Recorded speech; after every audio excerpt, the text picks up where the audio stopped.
Okay, so the 15th round of the Trans-Pacific Partnership negotiations started in Auckland today and will run until Wednesday next week. Over 500 negotiators from 11 countries will be involved, including those from Canada and Mexico who are taking part in the negotiations for the first time. The TPP represents huge opportunities for New Zealand. TPP participants already take around about 38% of our exports, and we source roughly the same proportion of imports from them.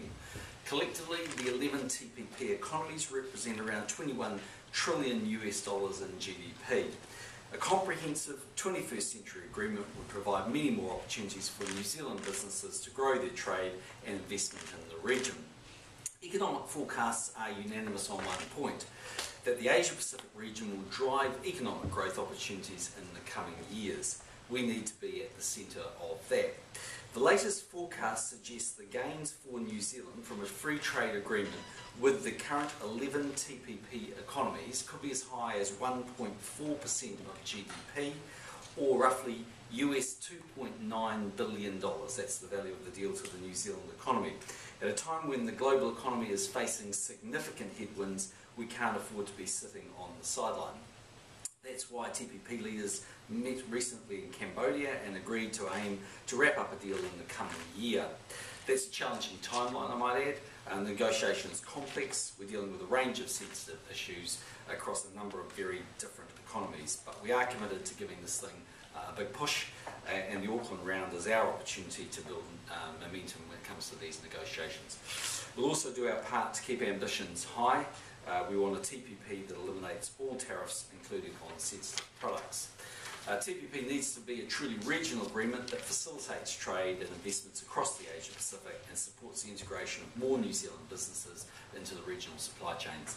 The government's free trade agreement agenda is part of our wider program to build a more productive and competitive economy to help this country's businesses grow, create jobs and sell more products and services to the world. We've got a strong track record when it comes to trade negotiations, and now nearly 50% of our exports are covered by FTAs. These agreements have boosted the competitiveness of our exporters and, of course, of our economy. For example, since our FTA with China came into force, total trade has grown by more than 2/3. Our exports to China have nearly tripled, and exporters have benefited from over $250 million in tariff savings. The fact is, New Zealand needs to keep negotiating FTAs to ensure a level playing field for our exporters.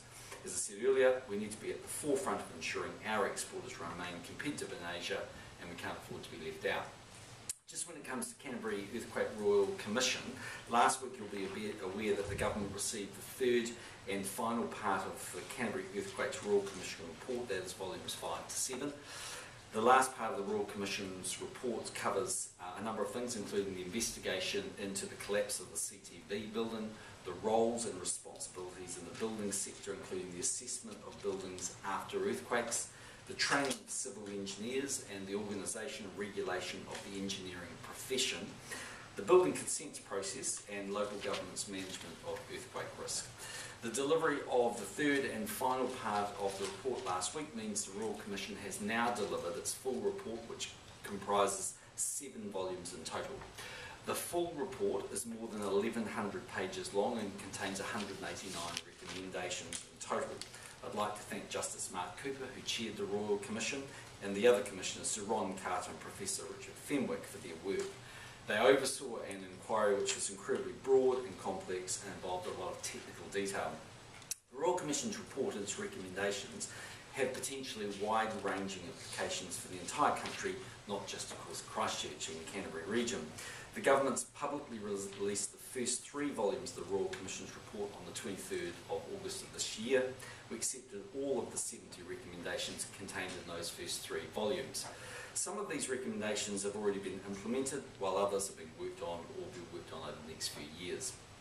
Our intention is to release the remaining 4 volumes of the Royal Commission's report, volumes 4 to 7, prior to Christmas. We intend to release volume 4, which looks at the identification and management of the earthquake-prone buildings across the country first. Following that, we will then release the last part of the Royal Commission's report, volumes 5 to 7. We'll be releasing these last 3 volumes without a government response. The reason we are doing this is because we want the families of those who lost loved ones referenced in these volumes of the report to have access to the information as soon as possible. We also feel it's important to separate the release of the last 4 volumes as they deal with quite distinct and complex issues. The exact timing of these releases are still being finalised as we're working through the logistics of delivering embargoed copies to the families of the victims. 83 of the victims were from overseas, originating from 13 different countries. It's important that all the victims' families get a chance to read the report for themselves before it's publicly released. Once we announce the release dates, we'd ask the media to please honour our embargo, any embargo that we advise, out of respect to the families who lost loved ones. These embargoes will be set to ensure we can make our best efforts to deliver copies of the reports to all the families affected so they have a chance to read them before they're released by the media. Our thoughts continue to be with the friends and families of all 185 victims as they try to come to terms with their loss. The government needs to take some time to carefully consider the full Royal Commission's report and its recommendations, and we expect to be able to issue a full and comprehensive response to the report early to mid-next year. In terms of ministerial activities, caucus and question time on Tuesday and Wednesday, on Thursday in the Waikato and Auckland, and Friday in Auckland. In terms of the House this week, the government will pass the Callaghan Innovation Bill and progress a number of first readings, including the Family Courts Amendment Bill, the Public Finance Amendment Bill, and the Criminal Procedures Legislation Bill. On Wednesday and Thursday mornings, Parliament will be in extended hours to pass a number of non-controversial bills. Thursday afternoon will complete the committee stage of the Alcohol Reform Bill, and Wednesday afternoon is Members' Day.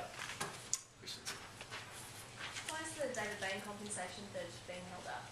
Look, it's just taking some time. The Minister, as I understand, has obviously received the report from Justice Binney, the Canadian judge.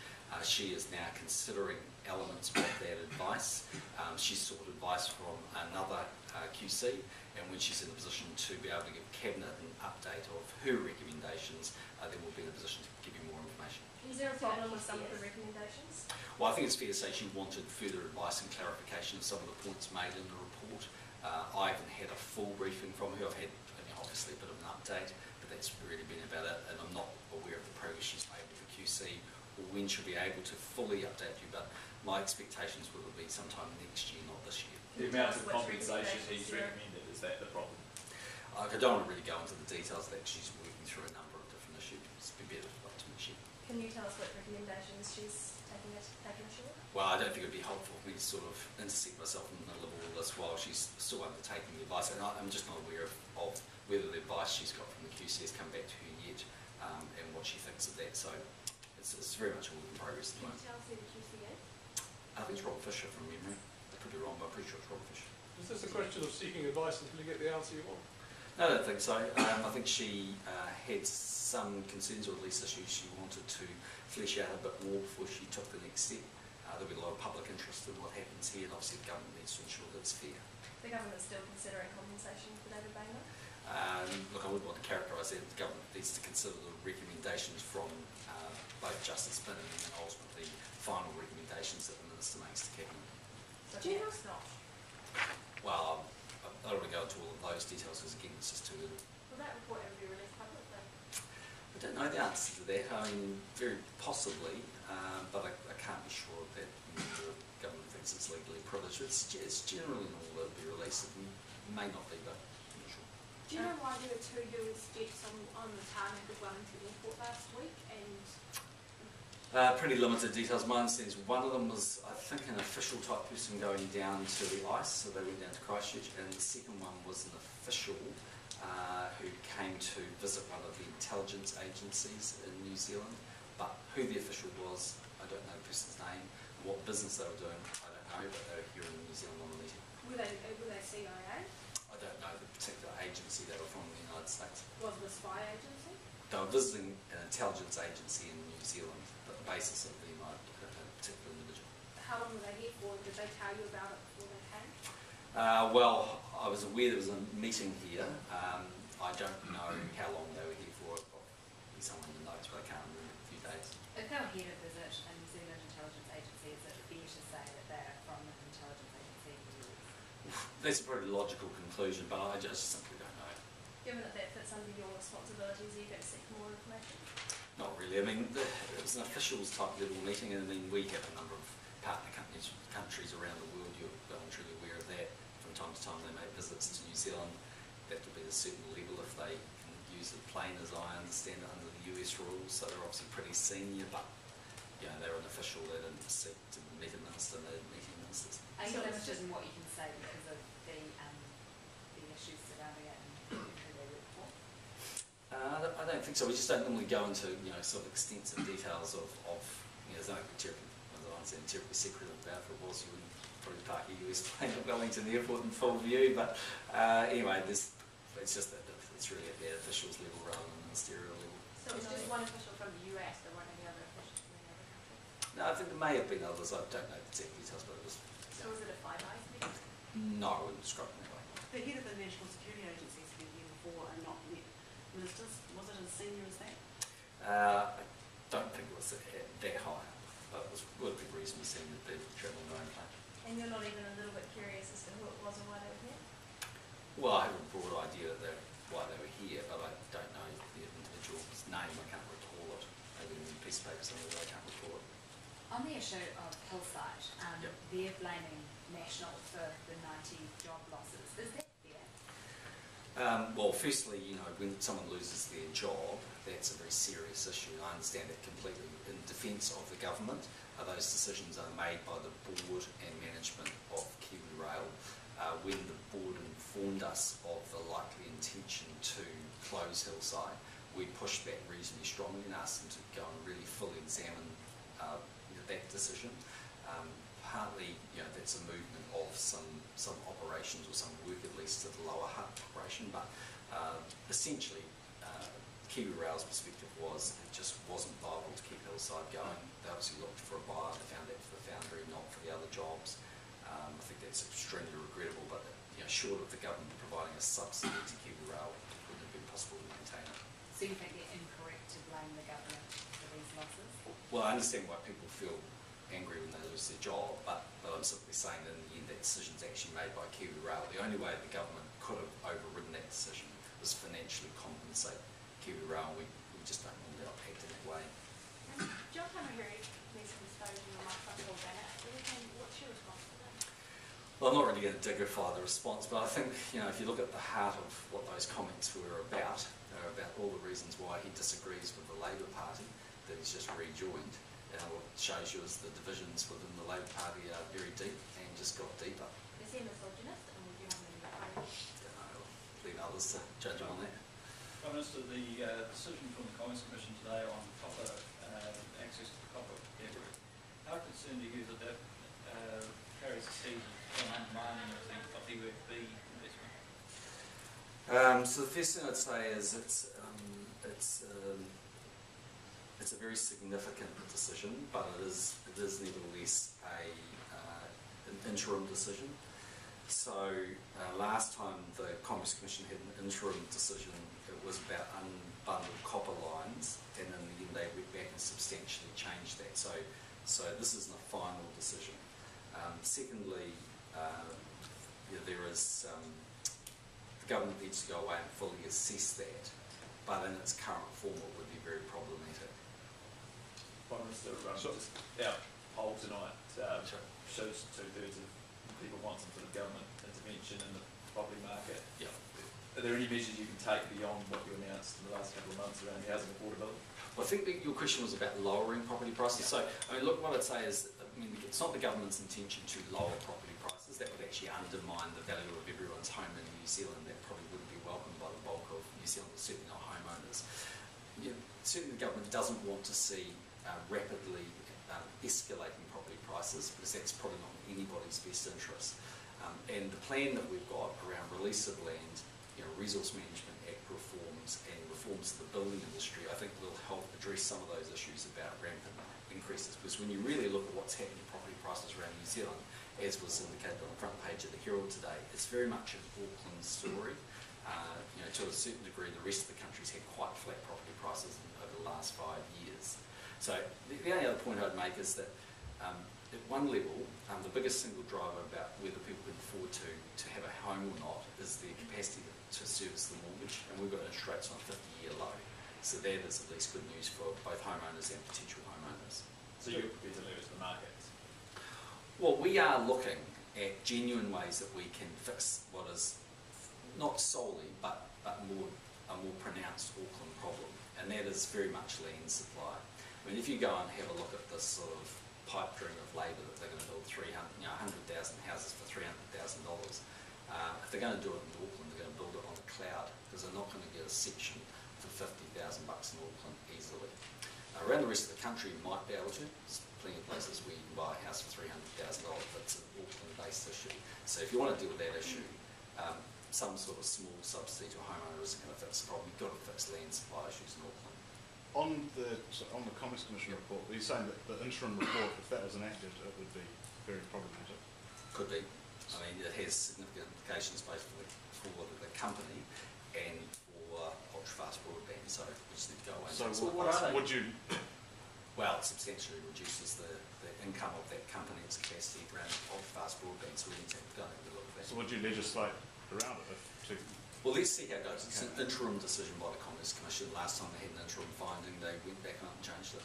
Back on polls, our poll shows that Labour and the Greens could be the government as a bloc. What sort of government would that be? Not one I'd be voting for. Let's start with that proposition. Look, in my view, if you go and look at the Greens, they're opposed to pretty much everything. They're certainly opposed to economic growth, and they want to play Russian roulette with New Zealanders' jobs. And if that's going to be the major partner for Labour, I think New Zealanders need to think about whether they would want to vote for that. Because every day when I pick up the paper, there's some Green MP wanting to stop people either having their job or make them lose their job.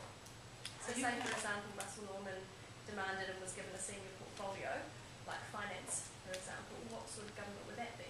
One with high inflation and which would be printing a lot of money, which would be interesting.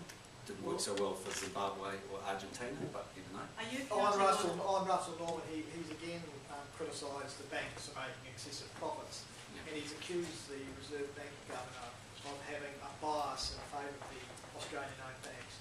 Do you accept that?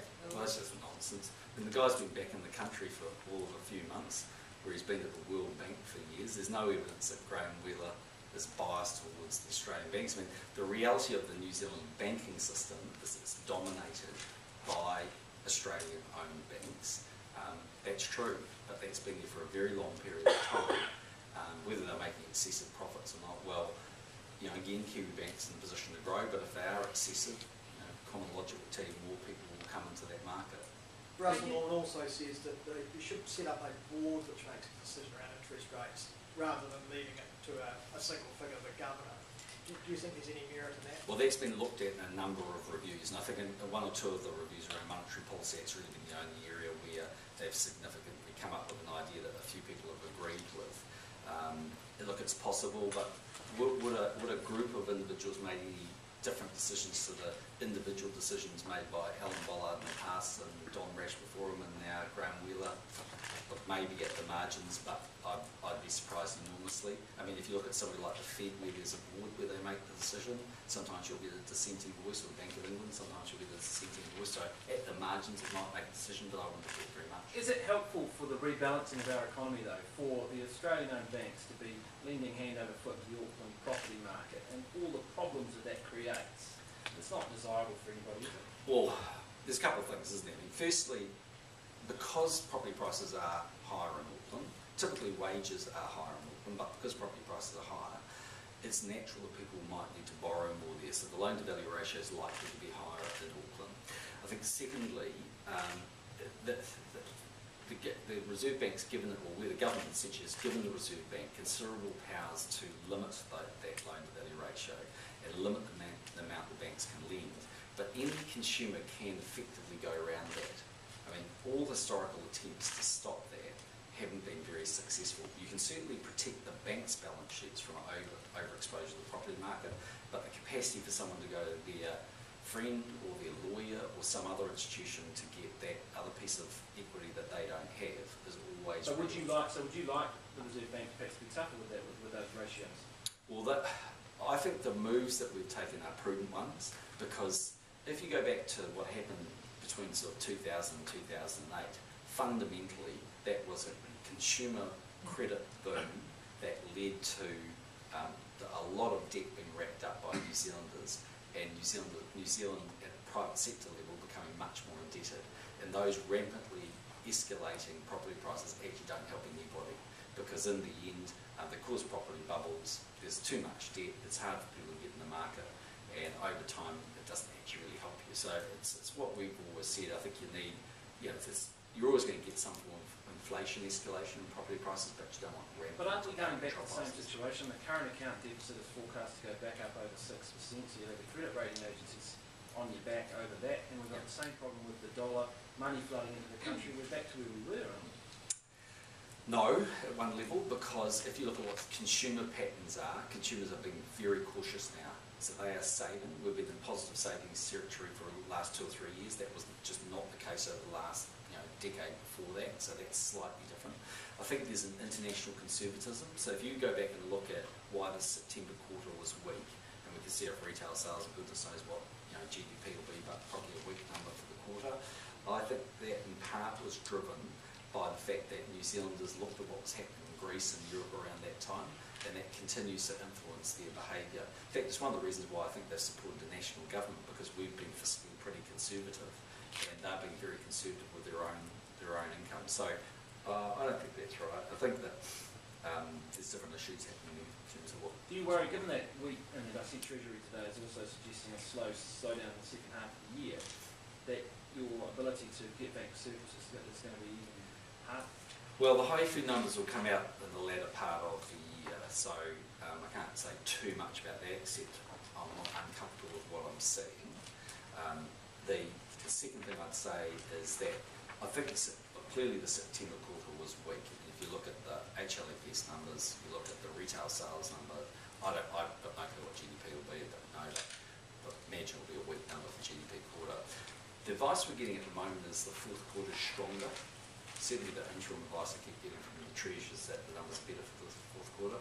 But I mean, in the end, it all comes back to this, we've got an international environment that is predicting anemic growth for Europe.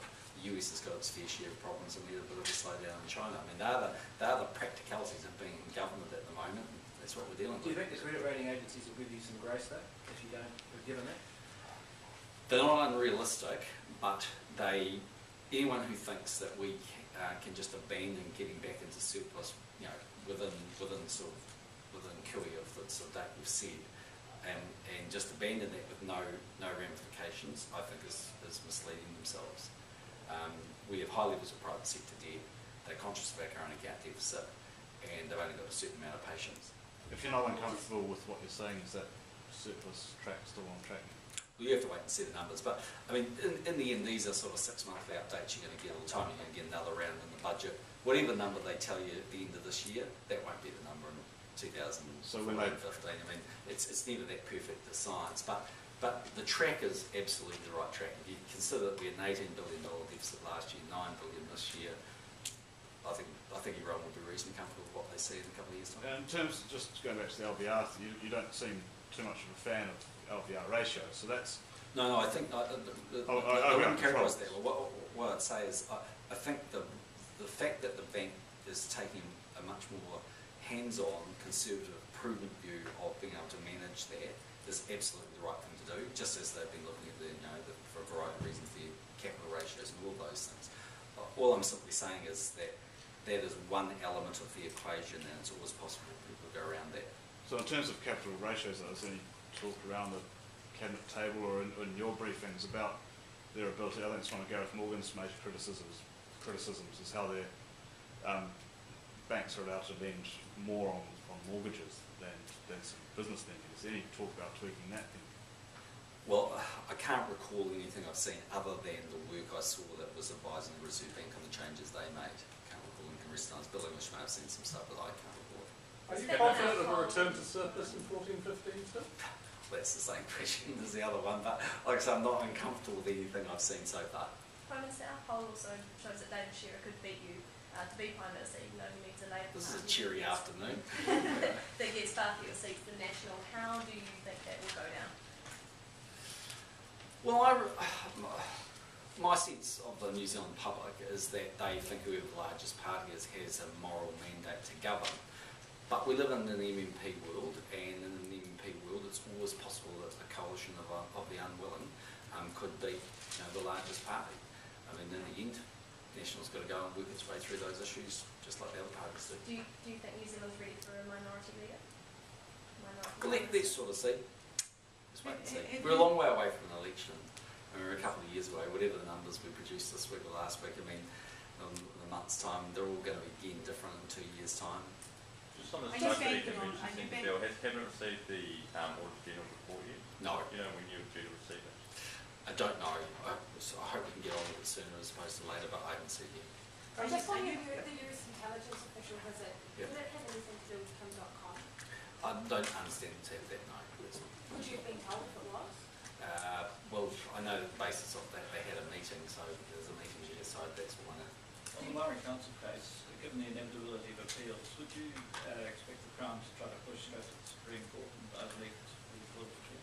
Well, the Attorney General will look at that issue, I think, and it depends, on what the outcome of the court case is, and then if the Crown was to be successful, what the applicants do. But yeah, that's one possibility is we go through the Court of Appeal, another option is we push straight through the Supreme Court. Is that something So you're, the other option is? Well, there's only really two options, isn't there? One is we go through the normal process, the Court of Appeal, Supreme Court, and one is the leapfrog straight. There is, as I understand it, I've had to ask the Attorney General, but my understanding is there are provisions to allow you to leapfrog to the Supreme Court. So it is technically possible, I think. Whether it would happen, I don't know. does that depend on the timing of when you get the results back to whether you need to leapfrog or not in order to meet that deadline? We'll end up getting some legal advice on that and some advice in general about what might happen, and then the applicants also might have a view if they say they want to go straight to the Supreme Court. So there's a number of different factors. Yeah, we want to prejudge those today. I mean, I haven't had any definitive advice from Chris Wilson about it. He's just said to me, look, it's technically possible. On the TPP, would you expect New Zealand's overseas investment regime to be liberalised under the agreement? Well, that is always the investor status is one of the chapters, so that is always something that gets considered.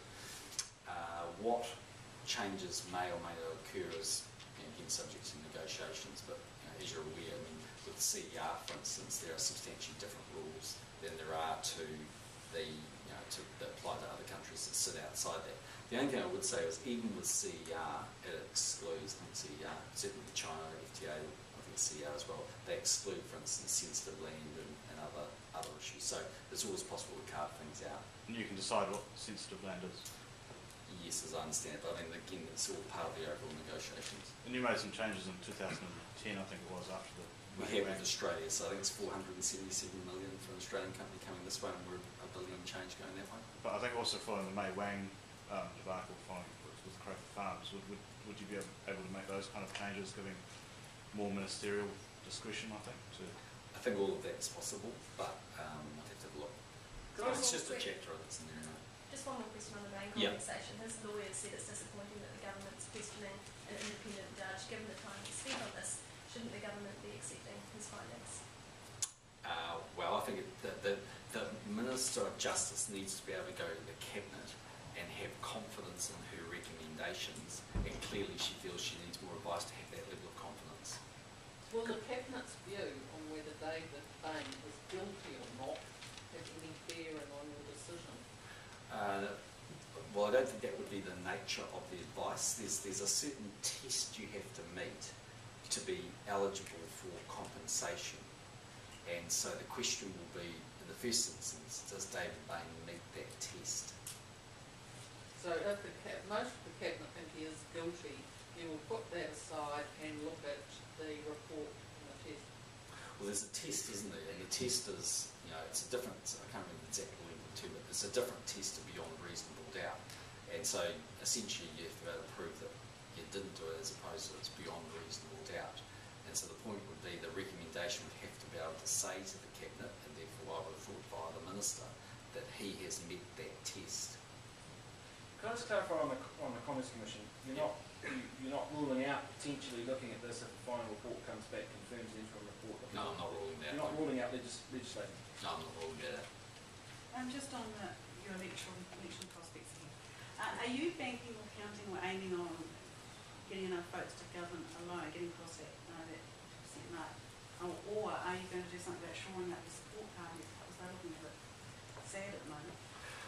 Well, to be blunt, at the moment I'm focusing on the next 2 weeks until Parliament breaks up, and then I'm focusing on basically the agenda of the government. Because I mean, in the end, there's going to be a lot of polls between now and the next election, and those polls will move around a lot, a hell of a lot actually, as they will over the next couple of years. I mean, I don't find anything terribly surprising in the polls. I mean, I think it's going to be incredibly tight in 2014. It frankly was in 2008 and 2011 for different reasons. So, look, at the end of the day, let's sort of see how it goes. But of course, National would always want to get above 50%. I mean, I think we also know that's a pretty Herculean task, but it's not impossible. How's progress on getting some consensus around the MMP rule changes, possible changes to MMP rules? She who seeks that consensus is overseas, so I don't know at the moment. I think she's doing it on this week. And is there any timetable for a decision on the Speaker? Well, assuming that vacancy presented itself, that would be early next year if that vacancy presented itself. On the Royal Commission reports, Yep. are you envisaging a tightening of building regulations based on what you've seen? Look, there's a hell of a lot of recommendations in there, and it's an extremely thorough, but I've got to say, very technical report. So yes, there'll be some changes, but I wouldn't want to characterise those for you now because it's frankly too broad and it's quite a different report, for instance, to the Piper report. But could make the cost of building greater. Well, yes, there are always potential cost implications of this, but I mean, I would probably characterise the overall event by saying that actually New Zealand buildings did pretty well when it came to the earthquake, with the exception of the catastrophic failure of the CTV building and PGC and it was Forsyth Bar, where there were substantial problems. So I think at one level we came through it pretty well, but there are clearly quite a number of recommendations for where there could be improvement. Could the government's response be affected by the expected effect on building costs? Will that be part of the... Well, there's always a balancing act, and obviously there will be matters to consider about getting that balance right between the cost and who bears those costs and any kind of issues about what level of safety standards are brought up to. I mean, for instance, this building is built to a substantially higher earthquake resistance than a lot of other buildings, but it comes at a substantial cost to do that, and to apply this level of building code right across New Zealand would be prohibited by its use. So it's about getting that balance about right. You said this morning that you hadn't read Stan Justice Village report. No, I've read it. Have you formed an initial view about whether it should be compensated? No. Look, I haven't read the report. I've obviously seen a very brief summary of, broadly, kind of what he's saying, but I haven't read the report. All I'm aware of is that the Minister got that. She then had some other concerns or issues that she wanted to flesh out, and she reported to the QC to go look at that for her. Do you have any concerns? I just don't think I'm in a position to do that. I'd actually need to really get a full and proper briefing. I haven't had that, just that top level review. Is the problem with an internal inconsistency in the report, or is it just its conclusion? I don't know if it would be helpful for me to characterise that really. Just she wants more advice. Do you know how soon the QC is reporting back? I don't know, but I don't think it's this year. There've been some discussions of being this year, but I don't think it'll be this year. Is there a risk you'll end up spending more on legal advice than you would have on compensation in the first place? I hope not. Okay.